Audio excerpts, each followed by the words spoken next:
Hello， 藝文青嘅讀者，大家好，我係林峰。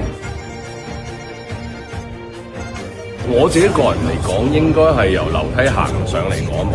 因為其實我當年拍嘅時候，呢一個鏡頭應該係我第一日拍嘅第一個鏡頭添，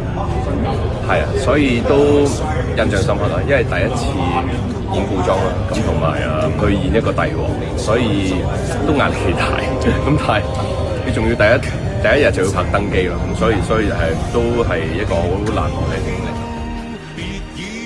成長係本身我個年齡啦，同埋我哋本身，因為其實個真實嘅時空即係真係講緊20年之後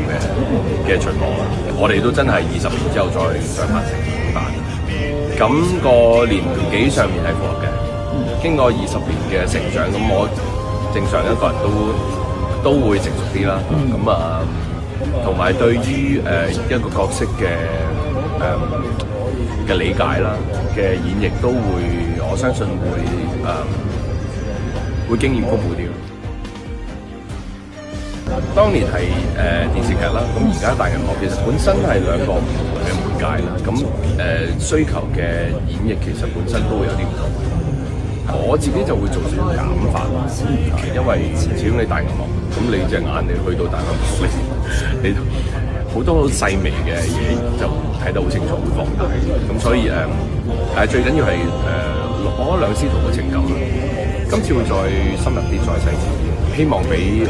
大家有一個，我覺得係一個完美嘅師徒情嘅一個結局。相信自己，繼續努力。今年其實對我嚟講都係幾充實嘅一年，因為今年我自己喺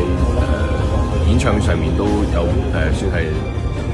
我自己記錄啦，咁去咗好多一啲即係巡迴，而家仲繼續緊嘅。咁再加上今年其實就係跨年啦，我過咗係1月頭會有另外一套電影會拍攝，咁都對我嚟講係一個新挑戰，係俾我啦。咁跟住之後希望我都希望首先大家先支持我哋做自己，因為係香港電影真係好需要大家去支持。咁我哋先可以繼續努力，可以有更多好嘅作品俾大家睇。咁包括出年大家應該可能都聽講過九龍城寨仲會拍埋呢個終章啦。咁希望繼續努力咯，係啦，可以做到一啲好嘅角色、好嘅作品俾大家睇。